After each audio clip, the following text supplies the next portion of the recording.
Bonjour mes frères et sœurs dans le Seigneur, c'est encore moi, toujours pour vous prêcher la bonne nouvelle de l'Évangile.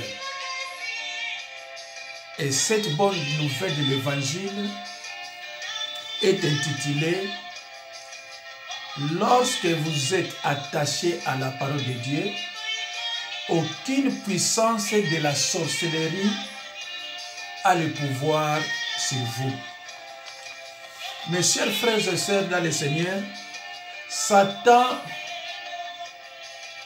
et ses serviteurs ont littéralement peur de ceux qui connaissent la parole de Dieu et qui la mettent en pratique. Matthieu 7, 24, 27. Mes chers frères et sœurs dans le Seigneur, lorsque vous êtes attachés à la parole de Dieu, aucune puissance de la sorcellerie a le pouvoir sur vous. Frères et sœurs dans le Seigneur, vous pouvez, n'est-ce pas, avoir les dons de guérison, des miracles, que sais-je encore, mais sans parole de Dieu, vous n'êtes rien. Mes chers frères et sœurs, alors, frères et sœurs en Christ, l'ignorance de la parole de Dieu n'est pas une excuse valable. L'ignorance ne sera d'ailleurs pas une excuse devant Dieu, car nous avons tous la parole pour nous éclairer. C'est à nous qu'elle revient la responsabilité d'étudier la parole de Dieu, de la même manière que c'est de notre responsabilité de faire attention aux panneaux de limitation de vitesse qui se trouvent sur l'autoroute et de les respecter. Frères et sœurs en Christ, si un policier vous arrête et vous adresse un procès verbal parce que vous rouliez au-dessus de la vitesse autorisée, vous ne pouvez pas lui dire que vous ne la connaissez pas. Vous êtes toujours tenu de savoir quelle est la vitesse autorisée, quelle que soit la route que vous empruntez. C'est la même chose dans le royaume de Dieu. Vous devez connaître la parole de Dieu qui est le code de route d'un chrétien. Mes chers frères et sœurs dans le Seigneur, la Bible est la parole de Dieu. La Bible est le plus important des livres pour l'humanité. La Bible est un monument que tout chrétien doit pouvoir visiter.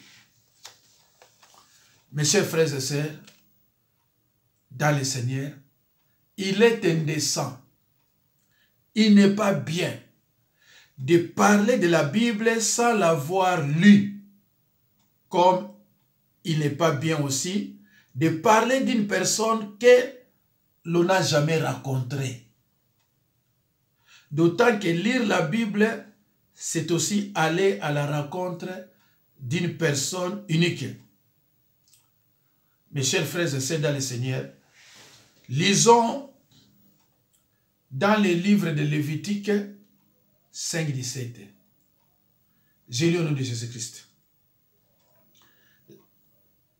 L'un des 5 premiers livres de la Bible qui parle des codes civils et religieux d'Israël. Le livre de Lévitique, c'est l'un des 5 premiers livres de la Bible qui parle des codes civils et religieux d'Israël. Je lis au nom de Jésus-Christ.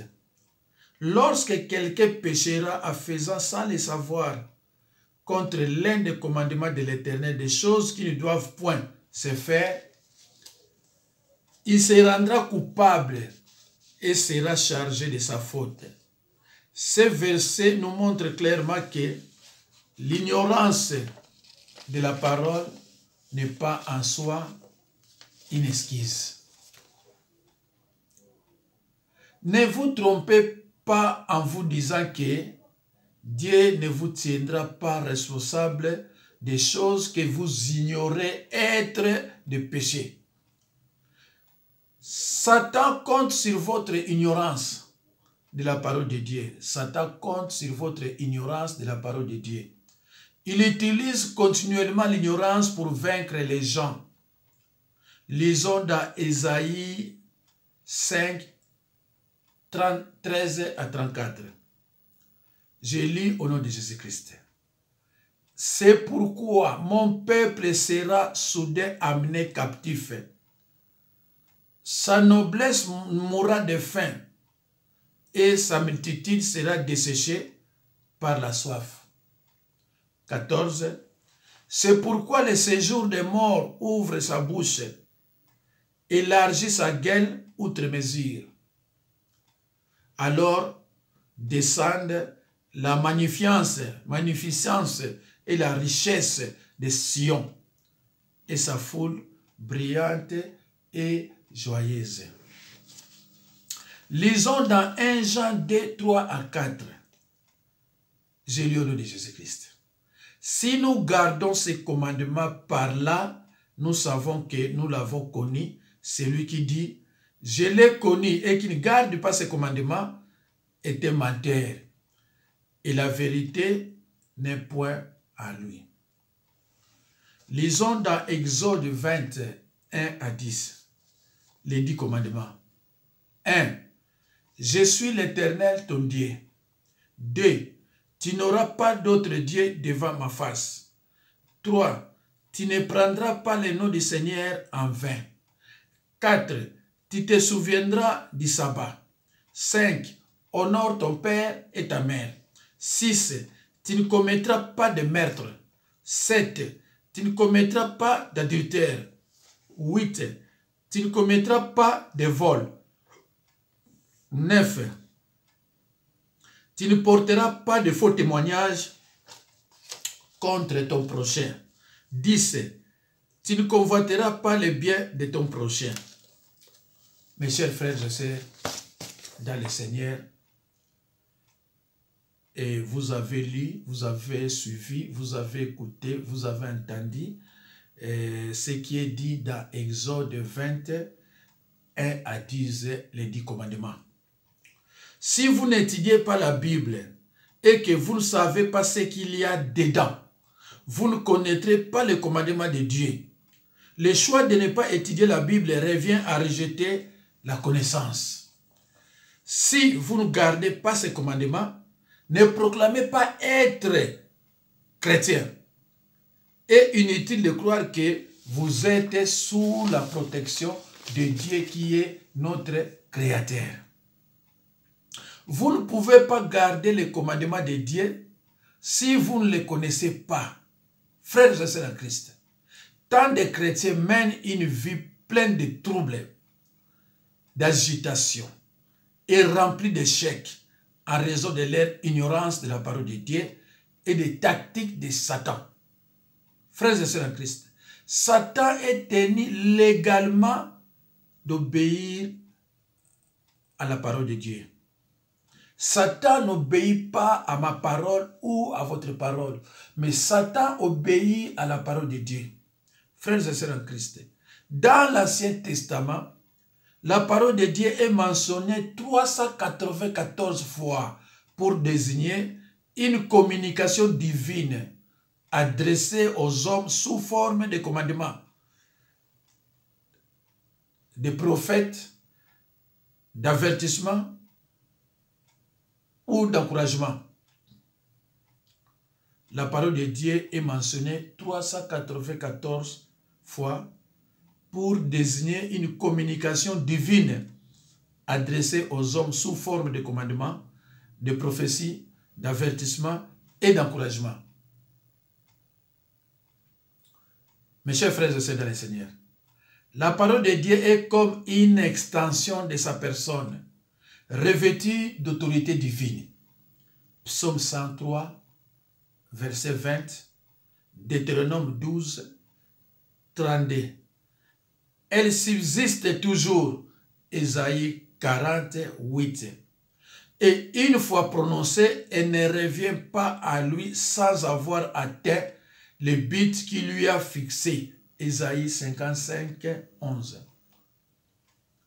Frères et sœurs en Christ, dans le Nouveau Testament, le mot parole traduit des termes logos, discours, parole et rhéma. Rhéma, révélation. Le premier terme est surtout utilisé pour le message de l'évangile chrétien. Marc 2, verset 2. Actes des apôtres 6, verset 2. Galates 6, 6. Bien que les seconds puissent avoir le même sens, Romains 10, verset 8, Éphésiens 6, 17, Hébreux 6, 5, etc. Jésus se présente comme celui qui dit la parole de Dieu dans la parabole du semeur. Luc 8, 11. Voir également Marc 7, 13. Luc 11, 28. Dans les évangiles synoptiques, il utilise toujours le pluriel pour désigner son propre message. Mes paroles, Matthieu 24, 35. Et par Marc 8, 38 et Luc 24, 44. Dans le quatrième évangile, au contraire, on trouve souvent les singuliers. Pour l'église primitive, la parole était un message révélé par Dieu en Christ qui devait se soumettre. C'était la parole de vie. Philippiens 2, 16. De vérité, Éphésiens 1, 13. De salut, Actes des apôtres 13, 26. De réconciliation, 2 Corinthiens 5, 19. De la croix, 1 Colossiens 1, 18. Mes chers frères et sœurs dans le Seigneur, la parole de Dieu n'est pas un rétroviseur, mais un miroir qui renvoie notre propre image. Je reprends, mes chers frères et sœurs dans le Seigneur, la parole de Dieu n'est pas un rétroviseur, mais un miroir qui renvoie notre propre image. Elle doit pénétrer en nous pour agir dans nos vies. La parole de Dieu est la source de toutes choses. On ne peut pas parler de la foi, de l'Église, de la vie chrétienne et du monde sans parler ou faire référence de la parole de Dieu, la Bible. Mes chers frères et sœurs, je reprends. La parole de Dieu est la source de toutes choses. On ne peut pas parler de la foi, de l'Église, de la vie chrétienne et du monde sans parler ou faire référence de la parole de Dieu, la Bible. La parole de Dieu vient du mot grec logos qui signifie une pensée. C'est aussi Dieu. Mes chers frères et sœurs dans le Seigneur, la parole de Dieu, c'est l'expression de la pensée de Dieu. C'est la pensée de Dieu, c'est-à-dire c'est le langage de Dieu. Frères et sœurs en Christ, la Bible est la parole de Dieu selon 2 Pierre 1, 20 à 21. Sachez tout d'abord vous-même qu'aucune prophétie de l'Écriture ne peut être un objet d'interprétation particulière. Car ce n'est pas par une volonté d'homme qu'une prophétie a jamais été apportée. Mais c'est poussé par le Saint-Esprit que des hommes ont parlé de la part de Dieu. Mes chers frères et sœurs dans le Seigneur, aucune prophétie de l'Écriture ne peut être un objet d'interprétation particulière. 2 Pierre 1, 20 à 21. Mes chers frères et sœurs, il y a des gens qui interprètent la parole de Dieu de leur façon. Ces gens-là sont en train d'ensorceler les enfants de Dieu. Ce n'est pas bien, ce n'est pas correct. Origine de la parole de Dieu, d'où vient la parole de Dieu selon 1 Jean 1, 1 à 18. Je lis au nom de Jésus-Christ. Frères et sœurs en Christ, L'origine de la parole, c'est Dieu lui-même. Dieu ne fait rien sans sa parole. Dieu libère la parole pour guérir. 1. Au commencement était la parole, et la parole était avec Dieu. Et la parole était Dieu. 2. Elle était au commencement avec Dieu. 3. Toutes choses ont été faites par elle, et rien de ce qui a été fait n'a été fait sans elle. 4. En elle était la vie, et la vie était la lumière des hommes. 5. La lumière luit dans les ténèbres, et les ténèbres l'ont point reçue. 6. Verset 6. Il y eut un homme envoyé de Dieu, son nom était Jean. 7. Il vint pour servir de témoin, pour rendre témoignage à la lumière, afin que tous crissent par lui. 8. Il n'était pas la lumière, mais il parut pour rendre témoignage à la lumière. 9. Cette lumière était la véritable lumière qui, en venant dans le monde, éclaire tout homme. 10. Elle était dans le monde, et le monde a été fait par elle, et le monde ne l'a point connue. Verset 11. Elle est venue chez les siens, et les siens ne l'ont point reçue. 12. Mais à tous ceux qui l'ont reçu, à ceux qui crurent à son nom, elle a donné le pouvoir de devenir enfants de Dieu, lesquels sont nés. 13. Non du sang, ni de la volonté de la chair, ni de la volonté de l'homme, mais de Dieu. 14. Et la parole a été faite chair, et elle a habité parmi nous, pleine de grâce et de vérité. Et nous avons contemplé sa gloire, une gloire comme la gloire du Fils unique venu du Père. 15. Jean lui a rendu témoignage et s'est écrié: c'est celui dont j'ai dit, celui qui vient après moi m'a précédé, car il était avant moi. 16. Et nous avons tous reçu de sa plénitude, et grâce pour grâce. 17.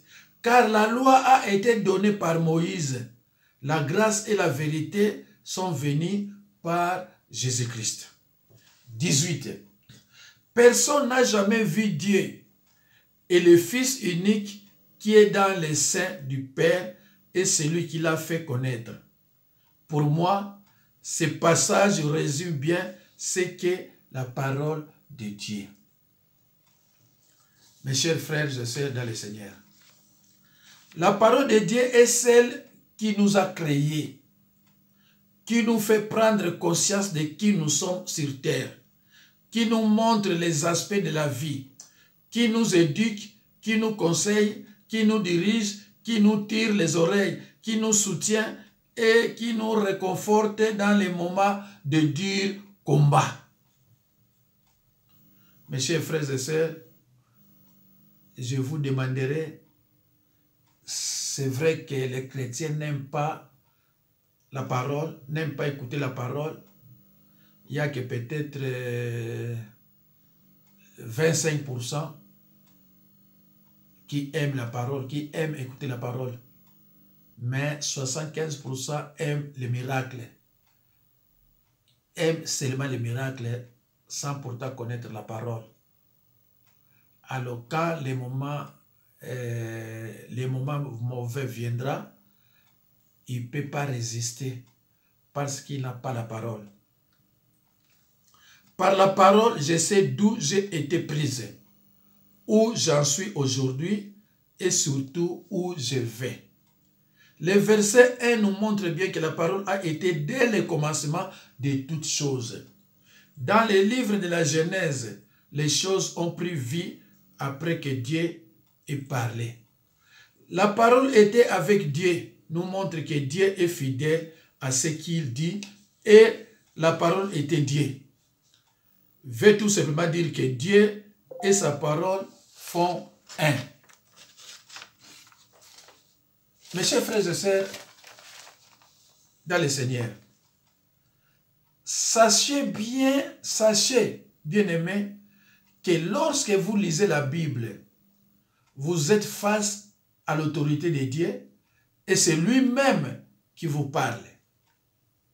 La Bible n'est donc pas un magazine quelconque.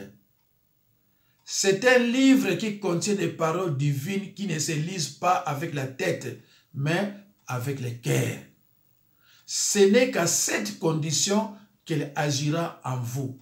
Mes chers frères et sœurs dans le Seigneur, la parole est aussi une personne.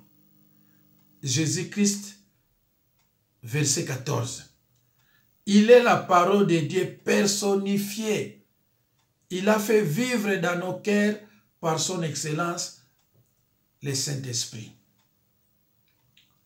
Mes chers frères et sœurs dans le Seigneur, le Seigneur n'est pas venu de façon à attirer les regards. Il est même né dans un lieu très modeste, à prêcher la parole, mais personne ne l'a accepté. C'est triste. Le Seigneur n'est pas venu de façon à attirer les regards. Il est même né dans un lieu très modeste, à prêcher la parole, mais personne ne l'a accepté. Verset 5, 10, 11. Par contre, la parole qui est Jésus lui-même a donné à ceux qui l'ont accepté le pouvoir de devenir enfants de Dieu. Verset 12 à 13. Jésus, en venant sur terre, a fait connaître le Père. Verset 18. Et a dit que le royaume de Dieu s'est approché de nous. Jean 14, 7.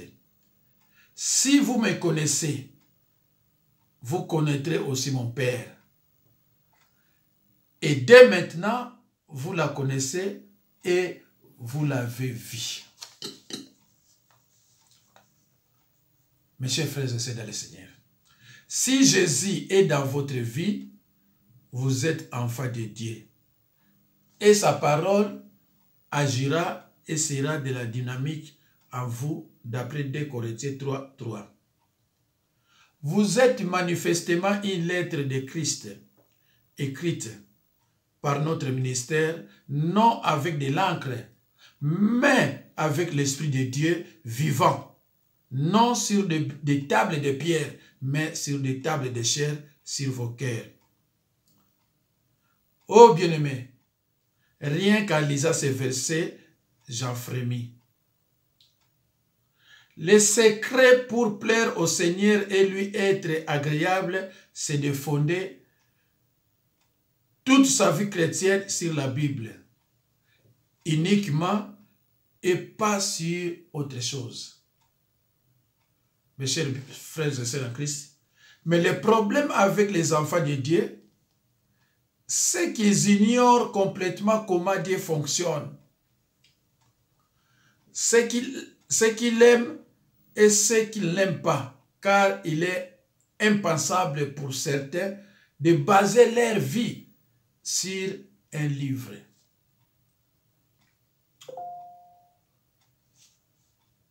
Bien-aimés en Christ, méditer la parole de Dieu est vital. Il va de notre salut, car Osée 4, 6 dit que mon peuple périt par manque de connaissances. Mes chers frères et sœurs, ce verset biblique ne dit pas que le peuple périt à cause de Satan. Ce verset biblique ne dit pas que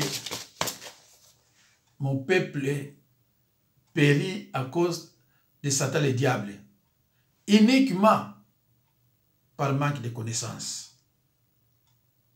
Car c'est la clé.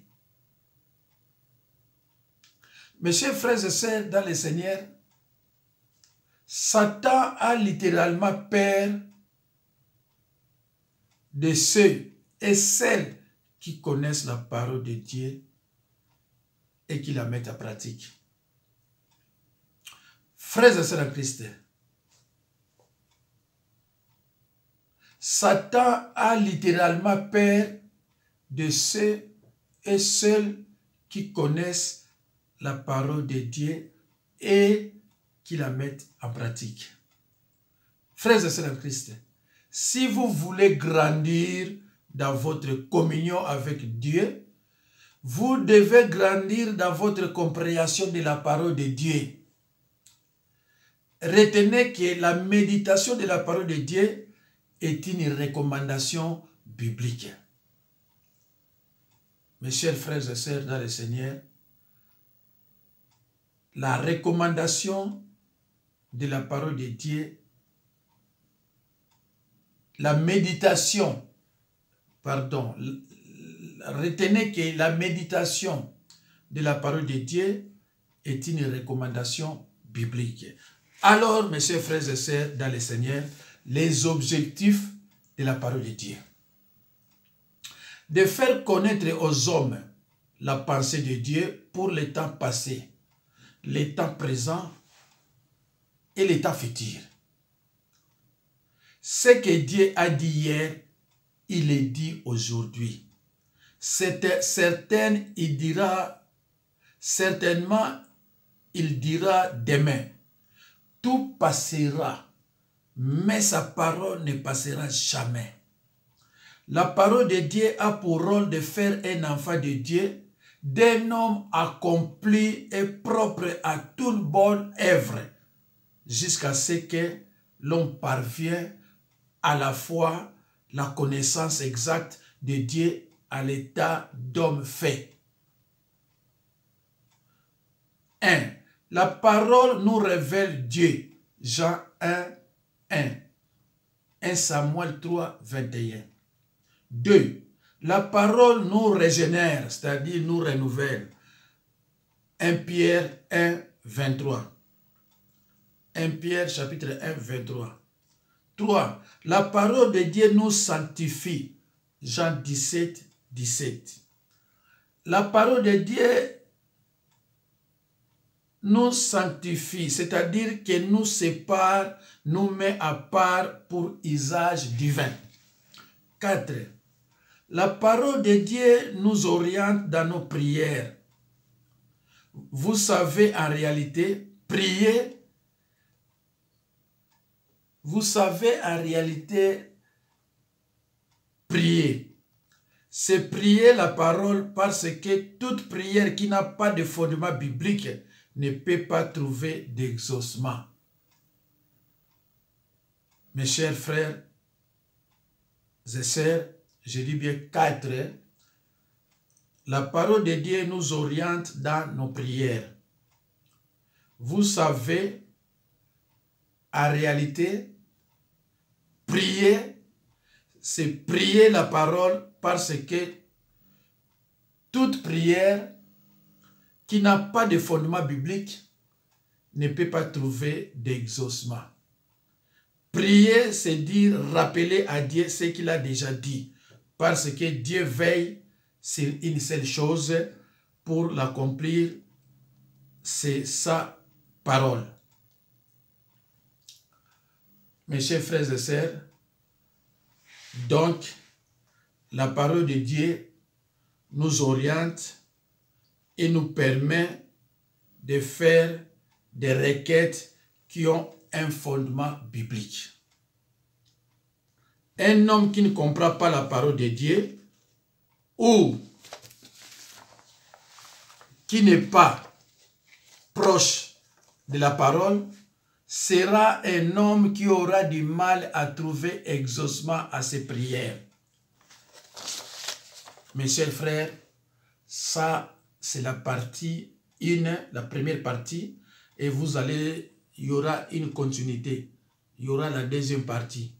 Alors si vous avez la chance de suivre la première partie, mes chers frères et sœurs, ne vous fatiguez pas. Suivez aussi la deuxième partie, c'est très important. je vous ai dit que vous pouvez avoir les dons de guérison, des miracles, et vous pouvez avoir la foi de déplacer les montagnes, mais sans parole, vous n'êtes rien. Mes chers frères et sœurs, lorsque vous êtes attachés à la parole de Dieu, aucune puissance de la sorcellerie a le pouvoir sur vous. Satan et ses serviteurs ont littéralement peur de ceux qui connaissent la parole de Dieu et qui la mettent en pratique. Matthieu 7, 24 à 27. 5. La parole de Dieu nous éclaire. Psaume 119, verset 105. Un homme qui n'est pas proche de la parole de Dieu marchera dans les ténèbres. La parole de Dieu est la boussole, la lampe qui éclaire notre chemin. Voilà pourquoi elle doit être au cœur de la vie de chaque croyant qui veut avancer. Mes chers frères et sœurs, c'est très important, n'est-ce pas, de suivre cet enseignement concernant la parole de Dieu et jusqu'à la fin, c'est vraiment important. Un homme qui n'est pas proche de la parole de Dieu marchera dans les ténèbres. La parole de Dieu est la boussole, la lampe qui éclaire notre chemin. Voilà pourquoi elle doit être au cœur de la vie de chaque croyant qui veut avancer. 6. La parole de Dieu fortifie notre foi. Romains 10, 17. Là où il n'y a pas de parole, il n'y a pas de foi. En effet, la parole de Dieu vise à fortifier notre foi et à donner un fondement clair à notre foi. Mes chers frères et sœurs, dans le Seigneur, un homme qui n'a pas de foi est donc un homme qui est loin de la parole. Comment votre foi sera-t-elle forte si vous n'avez pas de vie, de parole? Il n'est pas normal que vous ouvriez votre Bible à l'église seulement. Si vous voulez grandir dans votre communion avec Dieu, vous ne devez pas négliger la parole de Dieu parce que Dieu est sa parole et Dieu est dans sa parole. 7. La parole de Dieu nous communique la crainte de l'Éternel. Matthieu 17, 19. La parole de Dieu nous communique la crainte de l'Éternel. Deutéronome 17, 19. Là où la parole de Dieu est négligée, la crainte manque.